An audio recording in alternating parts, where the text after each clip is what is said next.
Foi uma época muito feliz, porque a gente precisava trabalhar. Me emociono muito de pensar o que a gente passou na época em que a gente via a decadência da fábrica. Máquinas para lá, máquinas para cá. Aí eu era encarregada, tinha que entregar a carta de demissão para os funcionários. Isso era muito triste para mim.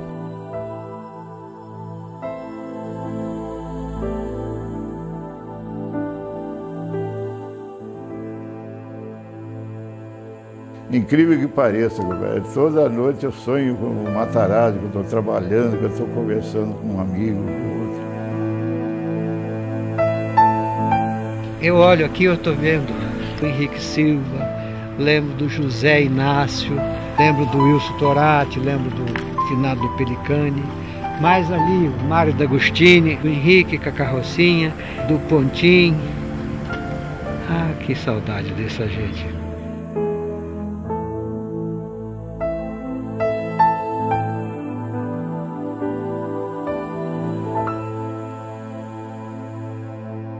Matarazzo eu comecei no dia 1º de março de 1955 e fiquei até o fechamento da fábrica, dia 31 de maio de 94.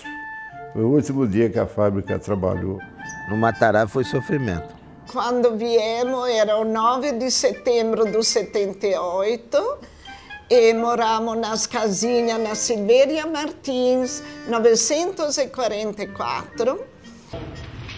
A entrada do escritório. Fiquei 32 anos aqui. Boa parte desse tempo a minha mesa localizava naquele canto, lá no fundo. Ficava no fundo. Aqui é onde ficavam os berçários, os neném ficava aqui, ó.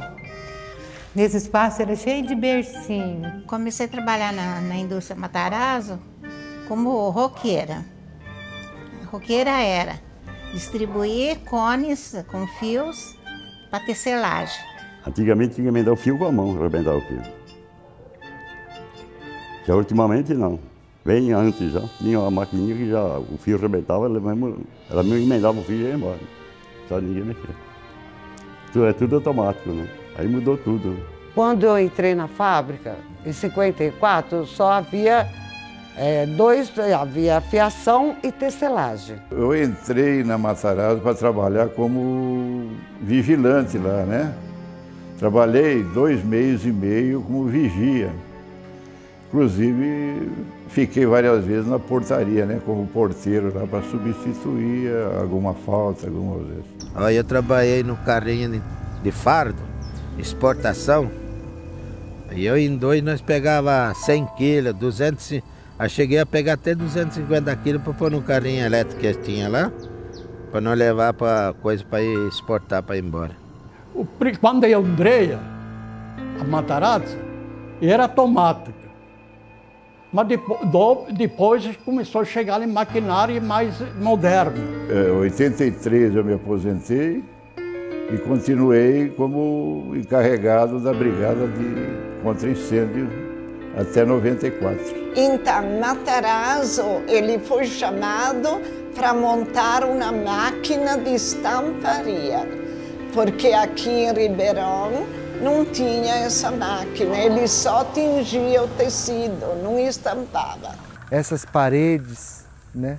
Isso que a gente respira aqui dentro, dessa grandiosidade, né?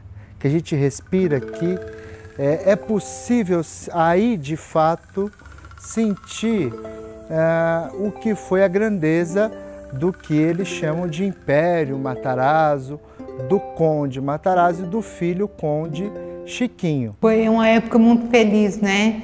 Porque a gente precisava trabalhar e a gente tinha aqui para deixar o filho, né? E eu lembro que a cada 3 horas podia vir amamentar o filho. E aqui nesse lugar, ó, que era o berçário que ele ficava. Eu sei que foi muito bom ter um lugar para deixar o filho enquanto a gente trabalhava. E hoje está assim, né? Completamente abandonado, destruído. Me emociono muito de pensar o que a gente passou na época em que a gente via a decadência da fábrica. a decadência saindo máquinas para lá, máquinas para cá. Aí eu era encarregada, tinha que entregar a carta de demissão para os funcionários. Fico muito emocionada quando eu penso nessa parte que eu passei dentro da fábrica. Eu olho aqui, eu estou vendo. No primeiro, logo que eu cheguei aqui, eu fui fazer a integração, vim conhecer a fábrica, né? Então, lembro aqui do Henrique Silva, lembro do José Inácio, eu olhando ali onde ficava a oficina, eu lembro do Peixinho, o Peixinho está lá no castelo ainda, lembro do Wilson Torati, lembro do finado do Pelicani, mas ali o Mário D'Agostini, alguns já não estão mais aqui. Mas lembro das pessoas, do Henrique com a carrocinha, do Pontim. Ah, que saudade dessa gente. Então, acho que cabe à sociedade de Ribeirão Preto e a todos, né, transformar isso numa fábrica de conhecimento, numa fábrica de diversão, numa fábrica de lazer, numa fábrica que anime a uma vida que existiu aqui tão rica e como um bairro tão rico como é o Campos Elíseos para Ribeirão Preto. Incrível que pareça, Gilberto, toda noite eu sonho com o Matarazzo, que eu estou trabalhando, que eu estou conversando com um amigo, com outro. Isso aqui para nós é a nossa casa. Era gostoso trabalhar lá dentro, né? Me emociono.